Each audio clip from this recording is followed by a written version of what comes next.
Polisi sudah menangkap dokter cabul di Garut, Jawa Barat, namun belum menetapkannya sebagai tersangka karena masih memeriksa sejumlah alat bukti, salah satunya dengan mendatangkan ahli ke TKP di Garut. Lantas apakah prosedur pemeriksaan USG yang dilakukan dokter tersebut sudah masuk dalam ranah pelecehan seksual?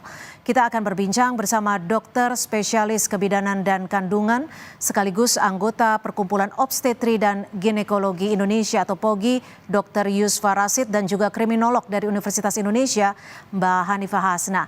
Selamat petang Dr. Yusfa. Mbak Hanifah, terima kasih sudah bergabung bersama kami di Kompas Petang. Saya akan langsung ke Dr. Yusfa terlebih dahulu. Dokter, ini kalau kita melihat prosedur kedokteran khususnya terkait dengan tindakan USG pada saat pemeriksaan bisa ibu hamil ataupun apapun yang berkaitan dengan kandungan, SOP-nya sebenarnya bagaimana ini, Dok? Ya, jadi biasanya suster lebih duluan mempersilahkan pasien untuk berbaring, atau kalau ginekologi tentu di meja ginnya, dan suster akan menutup daerah yang tidak perlu terlihat dan membuka yang daerah yang akan diperiksa. Dan kemudian biasanya kalau untuk USG abdomen ya akan menuangkan jelinya. Kemudian kalau pemeriksaan ginekologi dengan USG transvaginal di dalam, itu biasanya suster yang menyiapkan dan memasukkan perutnya kalau dokter kandungannya dokter laki-laki, dan biasanya dalam keadaan pasien sudah tertutup pahanya ke bawah gitu. Oke, jadi coba saya ingin mengkonfirmasi dalam bahasa yang sederhana. Artinya ketika skin to skin ya, atau saat menyentuh pasien itu dilakukan oleh suster perempuan, bukan oleh dokter langsung. Yes, jadi sebenarnya dalam pemeriksaan USG hampir bisa dipastikan tidak ada sentuhan skin to skin antara dokter pemeriksa dengan pasien, karena dokter memegang probe, sebelah tangannya akan memegang atau berada di board USG.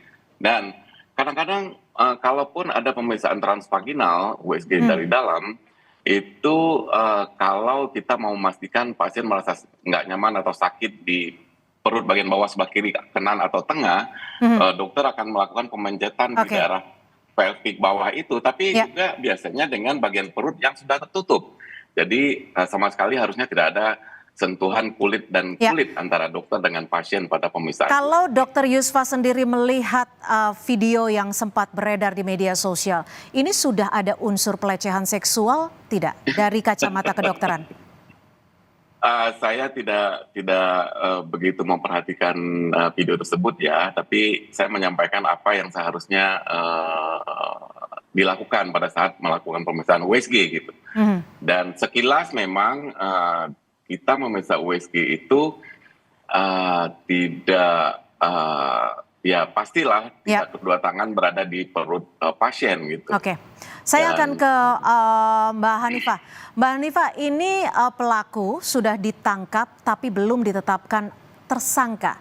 Buktinya sudah ada CCTV. Apa sebenarnya yang masih dicari oleh polisi terkait dengan kasus ini? Kalau dari keterangan Pak Polisi tadi yang menyampaikan bahwa masih akan memanggil saksi dan melakukan pembuktian yang lain, itu memang sangat tepat ya, karena kepercayaan publik terhadap kepolisian harus tetap dijaga. Tetapi ketika ini terlalu lama diputuskan, akhirnya membuat masyarakat itu menjadi kembali lagi tidak mempercayai aturan-aturan yang ada, tidak percaya dengan hukum yang ada. Lalu pada masyarakat juga seperti itu, ada ketakutan secara massal gitu ya, masyarakat terhadap prosesi di ruang dokter tadi itu. Lalu korban-korban sekunder itu akan bermunculan. Mungkin orang-orang yang dulu pernah menjadi korban akan bermunculan dan akan menimbulkan retraumatik lagi. Sehingga ini yang membuat korban itu sebetulnya bukan korban secara langsung, tapi masyarakat luas itu menjadi secara langsung. Di mana seharusnya dokter ini yang dianggap sebagai seseorang yang terpelajar dan ilmunya itu mumpuni dan membuat orang itu mau melakukan pemeriksaan ke dokter, Jadi kembali lagi, kan dikhawatirkan dia akan kembali ke praktek-praktek yang non akademis, seperti itu, Mbak. Oke, saya kembali ke Dokter Yusfa. Kalau dilihat Yes. dari prosedur atau SOP secara yang dilakukan oleh dokter kandungan dan juga kebidanan, apa yang terjadi di Garut itu menyalahi prosedur tidak, Dok? Dari videonya jelas itu menyalahi kalau apa yang terlihat ya. Karena saya tidak pernah melakukan USG seperti itu dan saya yakin sebagian besar dokter objin di Indonesia itu dari saat pendidikannya sampai berpraktek dan survive sampai sekarang tidak melakukan USG seperti itu kalau menurut saya. Mhm. Kalau di ruang ataupun tempat melakukan tindakan ataupun konsultasi antara dokter dan pasien, sejatinya harus seperti apa, Dok? Biasanya SOP-nya seperti apa? Ya, seperti yang saya sampaikan tadi, itu tangan kanan, tangan ya tergantung kan kidal atau tidak, yang jelas memegang probe dan jelas tidak akan menyentuh kulit pasien, Mhm. dan tangan kiri biasanya main di clipboard Oke, dari alat maaf USG. saya potong Dokter Yusfa. Apakah diperkenankan dokter dan pasien hanya istilahnya hanya berdua dalam suatu ruangan? Oh ya, itu adalah hal yang sangat penting ya, di mana untuk pemeriksaan kebidanan dan kandungan ini, apalagi kalau dokternya laki-laki, rumah sakit dengan adanya PPK, pedoman praktek klinik, Mhm. serta suster dengan adanya SPO atau standar prosedur operasional, itu berkolaborate untuk membuat supaya pemeriksaan itu berlangsung aman, nyaman, dan ya aman, nyaman bagi kedua belah pihak gitu. Nah, dalam hal ini biasanya untuk pemeriksaan kebidanan kandungan, suster selalu berada di dalam ruangan, ya. Oke. Selalu suster tidak boleh meninggalkan ruangan selagi dokter melakukan pemeriksaan fisik kepada pasien. Nah, Mhm. biasanya kalau ada alat yang misalnya harus diambil di luar yang nggak tersedia di tempat gitu, nah biasanya akan memanggil temannya untuk menggantikan di dalam sebentar dan dia berlari untuk mengambil alat yang dibutuhkan. Kenapa dia yang berlari? Karena dia Mhm. yang tahu apa kebutuhan dokter itu gitu. Hmm, Ini jadi salah bisa satunya. bisa disimpulkan Mm. bahwa dalam ruangan tidak diperbolehkan dokter hanya berdua dengan pasien.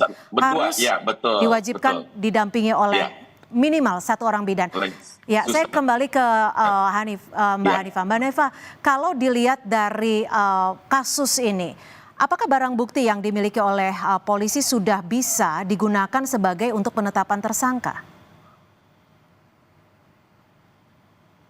Menurut saya sudah bisa karena itu ada kejelasan ya di situ, ada pelaku, ada korban, ada barang-barang di situ yang menunjukkan dia ada di suatu ruangan medis. Mhm. Menurut saya ini adalah apa namanya, bukti yang sangat tepat gitu ya. Selain kita harus mencari apakah ada CCTV dan lain-lain. Walaupun CCTV itu sebetulnya fungsinya untuk mencegah, tapi ketika seperti ini berarti kan harus melakukan penangkapan. Sebetulnya sudah sangat-sangat lengkap, tinggal mendapatkan pengakuan aja dari si pelaku yang ada di gambar itu. Mhm. Tapi tentang keberadaan CCTV di luar dalam kasus ini memang CCTV turut membantu. Sebenarnya ada tidak sih peraturan diperbolehkan atau tidak diperbolehkan CCTV untuk menjamin keselamatan baik itu dokter ataupun pasiennya?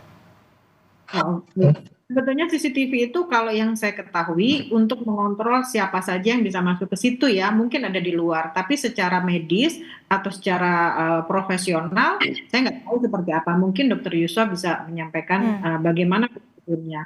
Tapi walaupun demikian, ternyata si tadi itu potongan film tadi itu sudah cukup menunjukkan bahwa sudah terjadi perilaku menyimpang yang terjadi di ranah privat seorang dokter. Hmm. Bagaimana Dokter Yusfa terkait dengan Ya. CCTV ini? Ini kan di satu sisi sangat dibutuhkan ketika terjadi dalam tanda petik ya tindakan yang tidak sesuai dengan prosedur untuk melindungi dokter ataupun pasiennya. Sebenarnya diperbolehkan tidak keberadaan CCTV ini? Ya, pertama saya menyampaikan dulu bahwa sangat setuju dengan pernyataan terakhir dari ibu yang barusan bahwa ini mungkin perilaku menyimpang dari yang bersangkutan, kalau ini suatu kebenaran gitu. Kemudian masalah CCTV, eh, harusnya CCTV itu di rumah sakit hanya berada di tempat yang rawan terjadinya kekerasan fisik atau rawan terjadi pencurian gitu. Nah, jadi ini juga menjadi pertanyaan bagi kita, kenapa ada CCTV di ruang praktek? Apa yang terjadi sebelumnya gitu. Dan kemudian kenapa hasil video CCTV itu bisa beredar di publik, di media sosial. Nah, ini juga tentunya kalau itu harusnya menjadi kewenangan polisi untuk memintanya dan memintanya dan mengeluarkannya gitu. Jadi ini juga jadi pertanyaan buat kita gitu. Mengenai CCTV, tidak pernah ada CCTV ada di kamar praktek. Biasanya di lingkungan rumah sakit itu di daerah yang rawan pencurian. Ini menarik, Dr. Yusfa, dari pernyataan Anda. Apa yang terjadi sebelumnya? Jadi bisa jadi apakah peristiwa pelecehan ataupun tidak sesuai prosedur ini pernah terjadi sebelumnya, atau bagaimana sehingga klinik memasang CCTV, atau bagaimana biasanya terhadap kasus-kasus seperti ini, Dok? Ya mungkin saja ya, saya juga tidak yakin gitu, tapi mungkin saja. Tapi untuk sampai ke publik juga harusnya tidak demikian kan. Kalau memang sudah terbukti mestinya